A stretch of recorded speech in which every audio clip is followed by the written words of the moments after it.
creation of a new game. There is pressure to do something different, to lead the way, to deliver even better characters, environments and stories. Over the years with the Tomb Raider, each adventure has broken new ground and taken the player to even more exotic locations and arenas. And now onto a new arena, the next generation console.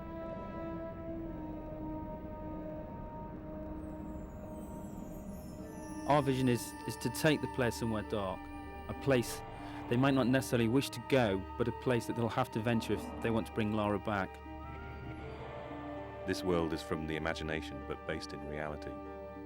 A dark world, a dangerous world, a world that reflects the change in Lara. It will be a new experience, one that will almost be shocking to people who have played Tomb Raider in the past.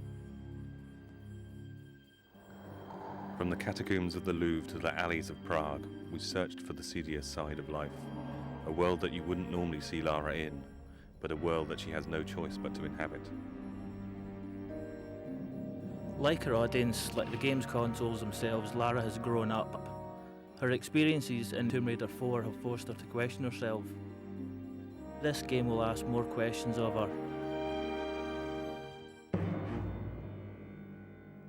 It was a very conscious decision to leave out elements of Lara's story since Tomb Raider 4.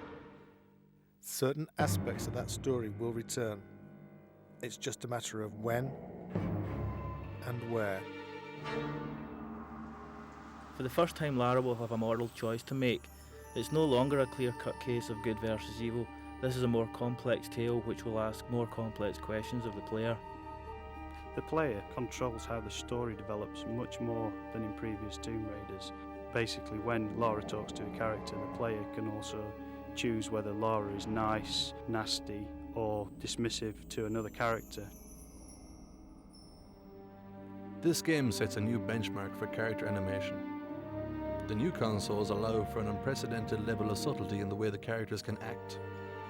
Some characters may betray more than their feelings. In this world, the player should look as well as listen. The advancements in game technology allow for much more complex movement from the characters. They have spines, joints, they even have fingers. They move in different ways. We borrow these movements from real people. The man on the A57, the woman on the bus. They travel much further than they think.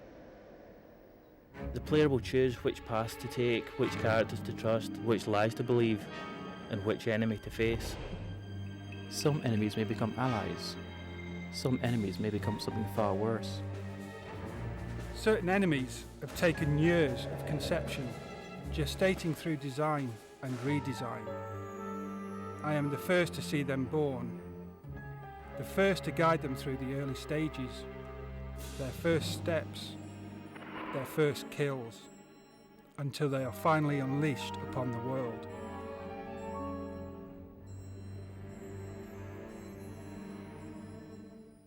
When you walk into this world, you walk into a film with multiple paths and possibilities, but one story drawing you through. This world begins in an act of darkness. How this world ends is up to you. This is a world of shadows. There is a shadow on Lara. He watches, waits, he bides his time. His name is Curtis. He wants revenge. And Lara will help him extract that revenge.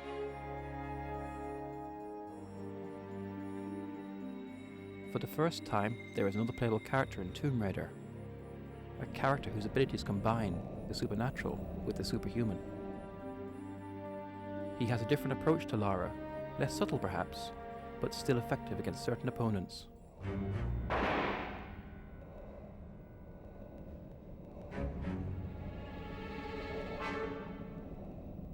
It's a much more intelligent game for the enemies as well as Lara.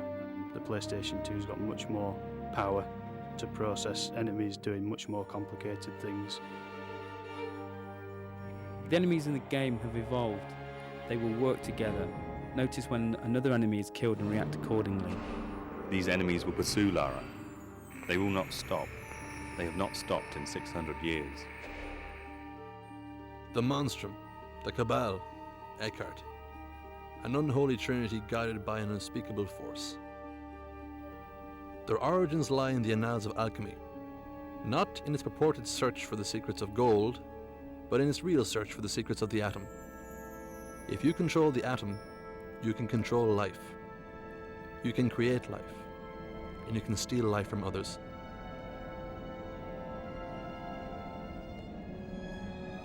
This story is very much on an epic scale, from 14th century alchemists to serial killers in modern day France. To create something on this scale, it was necessary to take the ideas and production values from the film industry, in the way they research the subjects, the backstory they create for their characters, and the depth of the visuals. This level of production requires a total consistency of purpose. Every aspect of the game has to be in keeping with the overall concept. Every person working on the game knows that they are working on an epic, and everything they do has to reflect that, from concept to completion. For the music to match the scale of the production, we decided to use the same process that major film studios use. In this case, the London Symphony Orchestra.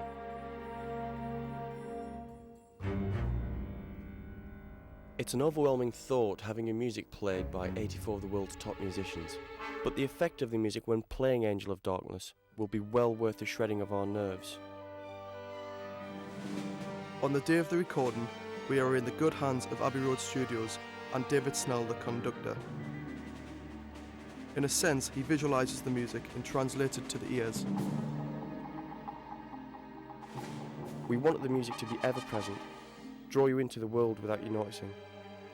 Part of the style of this game is that all the elements work together, bide their time, wait for the moments when they are needed. At core, we had a very clear vision of where we wanted to go.